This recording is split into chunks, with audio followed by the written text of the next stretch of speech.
Halo, apa kabar pemirsa? Berjumpa lagi di Suara Parlemen Petang bersama saya, Anggun Aktarini, dan rekan saya, Edi Ramadan. Dan tepat di Kamis 25 Juni 2020, kami sudah menyiapkan beragam informasi terkait dinamika juga kegiatan dari anggota parlemen di DPR RI Senayan, Jakarta. Ya, di sini kalau kita membahas terkait dengan tajuk utama kita pada hari ini, kita akan membahas permasalahan yang memang masih menjadi keresahan dari setiap tahunnya nih, karena terutama para ibu ya, dari anak-anak mereka yang akhirnya PPDB online nih, jalur zonasi masih membuat resah masyarakat, di mana sekarang pendaftaran untuk peserta didik baru ini menimbulkan masalah kembali, di mana awalnya sebelumnya tahun lalu sempat menimbulkan masalah, yaitu masalah zonasi, dan sekarang ternyata ada faktor umur nih yang ternyata lebih menentukan dibandingkan faktor prestasi dari calon siswa tersebut, dan ini yang akhirnya menjadikan keresahan atau kisruh di beberapa daerah, terutama di DKI Jakarta, yang kemarin banyak sekali ibu-ibu dari para siswa ini datang ke balai kota protes ke gubernur. Betul. Sebenarnya permasalahannya ini tuh munculnya dari mana sih? Dari masyarakatnya sendiri yang kurang memahami aturan-aturan terbaru,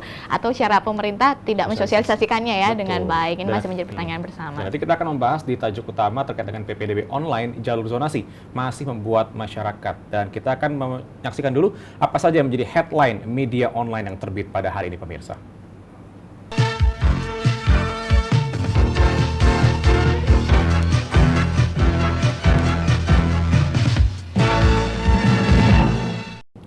Headline media online pertama datang dari cnnindonesia.com. Di sini pemerintah akan ubah sistem penyaluran bansos. Menteri Sosial Juliari Batubara mengatakan pemerintah tengah menyiapkan sistem perlindungan sosial secara menyeluruh. Program tersebut rencananya akan dimulai diterapkan di tahun depan sebagai bagian dari upaya pemulihan sosial dan ekonomi akibat COVID-19. Meski enggan menjelaskan secara rinci, Juliari menyampaikan bahwa program ini nantinya akan diintegrasikan dengan subsidi pemerintah seperti LPG dan listrik. Perlindungan sosial menyeluruh nantinya juga akan mencakup perlindungan sosial warga dari lahir hingga meninggal dunia. Meski demikian, Juliari mengatakan program perlindungan sosial yang sudah berjalan seperti program Keluarga Harapan atau PKH serta bantuan pangan non-tunai akan dilanjutkan dengan peningkatan cakupan penerima manfaat.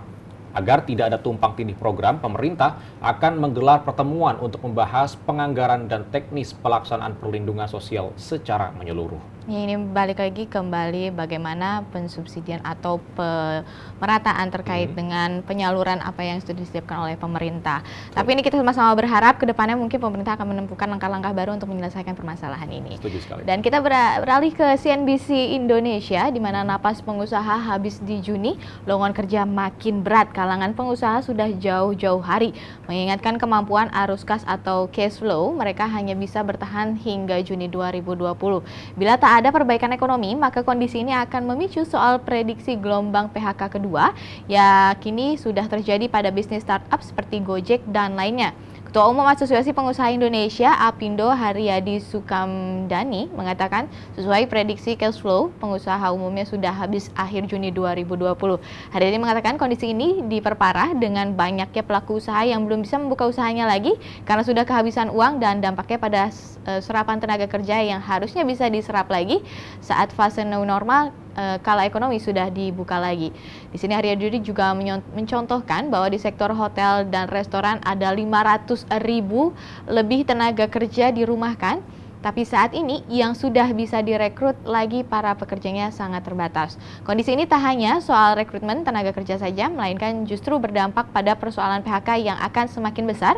Peneliti Indef Bima Yudhistira memperkirakan semester kedua mendatang akan PHK yang terjadi akan lebih mengerikan karena banyak pelaku usaha masih berat untuk bangkit dari usahanya. Ya, memang ini sudah dibahas sudah cukup lama terkait dengan bagaimana para pengusaha ini cash flow-nya hanya bisa sampai Juni, dan akhirnya pemerintah menetapkan untuk bisa menyelamatkan ekonomi dengan cara membuka fase new normal, dan ini juga diharapkan bagi masyarakat untuk bisa taat terhadap protokol kesehatan, karena memang apabila fase new normal ini tidak didukung dengan protokol kesehatan dan juga kesadaran masyarakat sendiri, yang nantinya fase new normal tidak akan bisa cepat selesai dan tidak akan kembali normal kan? Tapi pilihannya jadi dua ya, mati karena kelaparan atau mati karena corona. Ini memang jadi polemik di tengah masyarakat sendiri. Masih menjadi dilema dari pemerintah juga dan juga masyarakat yang akhirnya sekarang kesulitan untuk mendapatkan pekerjaan karena sudah di PHK sebelumnya. Ya. Bisa kita membahas selanjutnya ini dari Tempo. Ini terkait dengan potret masa depan pendidikan nasional di tengah pandemi COVID-19.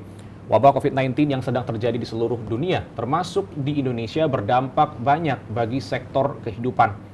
Tidak hanya berkaitan dengan sektor kesehatan, tetapi juga ekonomi, sosial, agama, bahkan dunia pendidikan. Pandemi ini telah mengubah pola pendidikan yang selama ini bersifat tatap muka dan langsung menjadi daring atau online dengan memanfaatkan teknologi. Seluruh penyelenggara pendidikan mulai tingkat sekolah hingga universitas perlu memastikan kegiatan belajar mengajar tetap berjalan meskipun peserta didik berada di rumah. Semua aktivitas pendidikan, baik birokrasi maupun proses pembelajarannya dituntut untuk lebih memanfaatkan teknologi yang ada karena semuanya berjarak saat pandemi COVID-19. Media pembelajaran perlu untuk didesain secara kreatif dan inovatif sehingga dapat menarik minat belajar dimanapun dan juga kapanpun. Selain itu, yang tak kalah penting adalah sinergitas orang tua dan penyelenggara pendidikan sebagai penentu kesuksesan belajar. Orang tua di rumah memiliki peran strategis, tidak hanya sebagai fasilitator dan mediator, tetapi juga sebagai motivator, sehingga dapat terus menumbuhkan semangat belajar. Bagaimanapun juga pendidikan merupakan hal yang penting yang perlu disiapkan oleh setiap generasi sejak dini, mulai dari pendidikan dasar hingga kuliah, karena dapat menjadikan hidup lebih bermanfaat dan bermakna di masa depan. Salah satu penyelenggara pendidikan di Jakarta yang turut melakukan transformasi pendidikan di tengah pandemi ini adalah YAI Campus. Sebagai salah satu perguruan tinggi swasta di Jakarta, YAI Campus menyadari bahwa pendidikan harus tetap berjalan di tengah pandemi COVID-19. Untuk itu, pemanfaatan teknologi informasi mulai dari proses pendaftaran hingga kegiatan belajar mengajar telah diterapkan dan menjadi added value bagi calon mahasiswa yang ingin menempuh kuliah. Selain itu, YAI Kampus juga menyediakan berbagai program beasiswa dengan skema pembayaran uang kuliah yang fleksibel sebagai bentuk partisipasi aktif dalam mendorong minat dalam belajar generasi muda agar tetap semangat untuk melanjutkan pendidikan. Iya, kalau di sini misalnya kayak anak-anak SD sendiri kan juga mereka masih mengalami pembatasan sosial juga ya di sekolahnya. Ini juga mungkin akan merubah mood mereka untuk terus mau belajar datang ke sekolah atau bahkan mengikuti apa yang sudah disiapkan oleh sekolah sendiri. Betul, karena banyak sekali anak-anak juga yang tatap muka pun mereka kadang-kadang malas-malasan belajar. Ternyata ketika pandemi ini semakin malas dan akhirnya nilainya makin anjlok. Ini yang menjadi tantangan bagi tenaga didik dan juga orang tua sebagai motivator. Tadi setuju sekali, karena memang orang tua ini perannya sangat penting ketika mengingat anak-anak belajar dari rumah, orang tua bisa ikut mengawasi ya. Betul. Pemirsa, nanti kami akan kembali lagi untuk membahas tajuk edisi Kamis 25 Juni 2020 terkait dengan PPDB online, jalur zonasi membuat resah masyarakat. Selengkapnya sesaat lagi.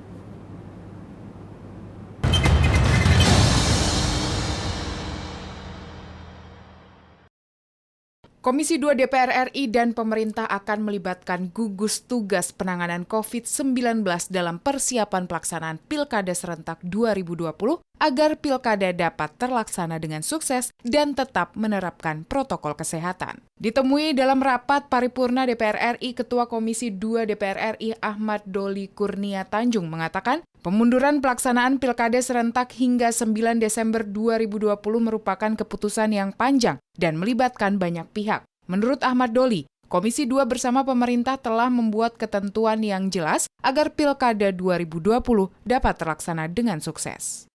Kami sudah memberikan koridor dan syarat-syarat gitu ya untuk bisa diambil keputusan kalau tinggal 9 Desember ini syarat-syarat apa saja yang harus dipenuhi. Dan sejauh ini saya kira pemerintah dan kemudian KPU bukan hanya sekedar menyatakan siap, tapi juga sudah mengambil langkah-langkah.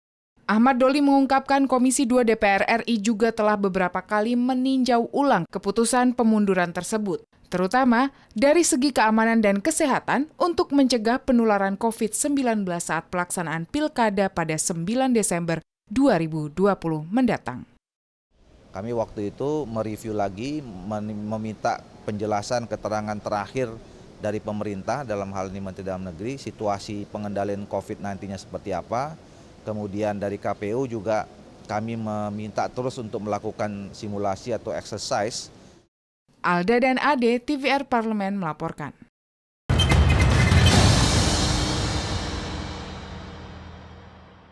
Ya, kembali lagi di Suara Parlemen Petang, dan kali ini kami akan membahas terkait dengan PPDB online jalur zonasi membuat resah masyarakat. Memang dari tahun ke tahun ya sepertinya ini menjadi permasalahan yang tidak kunjung berakhir. Ya, ini memang menjadi target daripada Kementerian Pendidikan dan juga Kebudayaan. Ini seharusnya bisa selesai dari tahun kemarin, ternyata memang masih zonasi ini masih menjadi masalah juga nih. Nah, di sini juga ada proses penerimaan peserta didik baru, di mana PPDB di sejumlah daerah berlangsung ricuh. Di Kementerian Pendidikan dan Kebudayaan diminta menjamin transparansi proses PPDB yang dilakukan oleh Dinas Pendidikan baik di tingkat provinsi maupun kabupaten dan kota. Seperti diketahui, sejumlah orang tua calon siswa di berbagai daerah melakukan protes terkait proses PPDB. Salah satunya di DKI Jakarta karena mendatangi balai kota untuk memprotes aturan umur yang dinilai lebih diprioritaskan dibanding prestasi calon siswa. Di sini protes serupa juga terjadi di Kota Bogor. Orang tua protes atas ketidakjelasan kuota jalur prestasi. Sedangkan di Malang, aplikasi PPDB online sempat down sehingga orang tua berbondong-bondong datang ke sekolah. Dan Ketua Komisi 10 DPR RI, Syaiful Huda, mengatakan bahwa kericuhan PPDB seolah menjadi cerita lama yang terus berulang setiap tahunnya. Kemendikbud di sini bersama dengan Dinas Pendidikan di provinsi maupun kabupaten atau kota seharusnya mensosialisasikan skema PPDB sejak jauh-jauh hari. Syaiful Huda menyatakan daerah memang diberikan kewenangan untuk menentukan aturan PPDB berbasis zonasi agar lebih fleksibel. Bisa jadi aturan PPDB di situ di satu daerah dengan daerah lain berbeda-beda karena Dinas Pendidikan melihat urgensi yang berbeda-beda sesuai dengan kondisi wilayah masing-masing. Hanya saja perbedaan aturan ini harus dikawal dan disosialisasikan sejak jauh-jauh hari sehingga tidak memicu kericuhan. Tapi ini mungkin kembali lagi ke masyarakatnya sendiri atau orang tua murid yang anaknya akan masuk sekolah. Mungkin dari merekanya juga harus mau ya mencari informasi karena mungkin pemerintah juga sudah mulai melakukan langkah-langkah sosialisasi. Ini yang lucu, kalau memang kesalahannya ada dari pemerintah, berarti teknik dari sosialisasi yang dilakukan oleh pemerintah ini masih kurang efektif. Namun juga kalau kita mungkin banyak juga ibu-ibu yang ternyata masih belum melek teknologi. Kadang-kadang kan pemerintah juga melakukan sosialisasi dari sosial media dan juga dari internet, dan ternyata orang tua masih banyak yang kesulitan untuk mengakses internet. Ini tidak bisa disalahkan juga. Jadi harus ditemukan jalur tengah atau benang merah bagaimana pemerintah untuk bisa mensosialisasikan lebih efektif lagi ke depannya. Ya, bisa nanti kita akan membahas terkait dengan tajuk utama ini, jadi pastikan Anda jangan kemana-mana, tetaplah bersama kami dalam program Suara Parlemen.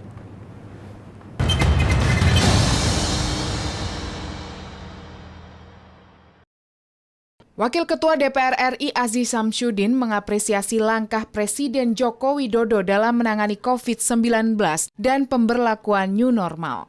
Aziz Samsudin mengatakan langkah Presiden dalam penanganan COVID-19 dan penerapan new normal terlihat dari adanya pertemuan antara Presiden dengan aparat penegak hukum dan kepala daerah untuk memberikan arahan agar penyaluran bantuan untuk masyarakat dan APD sesuai aturan dan mekanisme serta tepat sasaran. Aziz Samsudin berharap pelaksanaan new normal dapat terrealisasi dengan baik dan kembali membangkitkan perekonomian. Sampai ratusan triliun, itu juga tidak menyelesaikan masalah. Sekarang bagaimana kita disiplin, menggunakan masker, kemudian juga pelan-pelan sektor ekonomi harus mulai digalakkan dengan melakukan penguatan UMKM kita. Wakil Ketua DPR RI Aziz Samsudin meminta gugus tugas COVID-19 dapat bekerja lebih maksimal dalam melakukan koordinasi dan komunikasi dalam penyaluran bantuan APD kepada rumah sakit di seluruh Indonesia. Selain itu, Aziz juga mengajak masyarakat untuk mematuhi protokol kesehatan dengan selalu mencuci tangan, memakai masker, dan menjaga jarak agar pertumbuhan ekonomi Indonesia membaik dan berjalan sesuai harapan.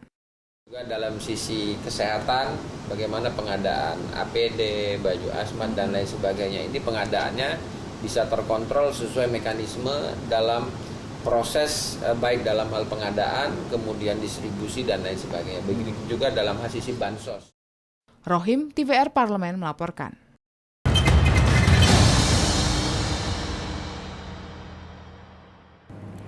Pemirsa, terima kasih Anda masih bersama kami dalam program Suara Parlemen. Kita masih membahas terkait dengan PPDB zonasi yang masih menimbulkan permasalahan. Di sini Syaiful Huda mengungkapkan bahwa dalam setiap PPDB ada 4 jalur yang bisa dipertimbangkan oleh pihak sekolah dalam menerima peserta didik baru. Keempat jalur tersebut adalah jalur domisili, jalur afirmasi, jalur perpindahan, dan jalur prestasi.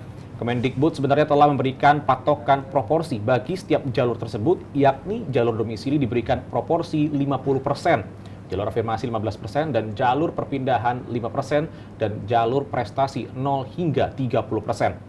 Menurutnya Syaiful Huda seharusnya aturan dari daerah tetap merujuk pada proporsi tersebut, sehingga PPDB tetap dalam koridor aturan nasional meski tetap memperhatikan keragaman kondisi daerah.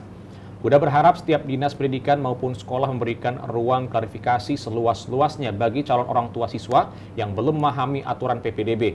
Apalagi saat ini hampir semua PPDB berbasis online sehingga memunculkan rasa kekhawatiran jika proses penerimaan peserta didik baru dijadikan mainan oleh oknum-oknum tertentu.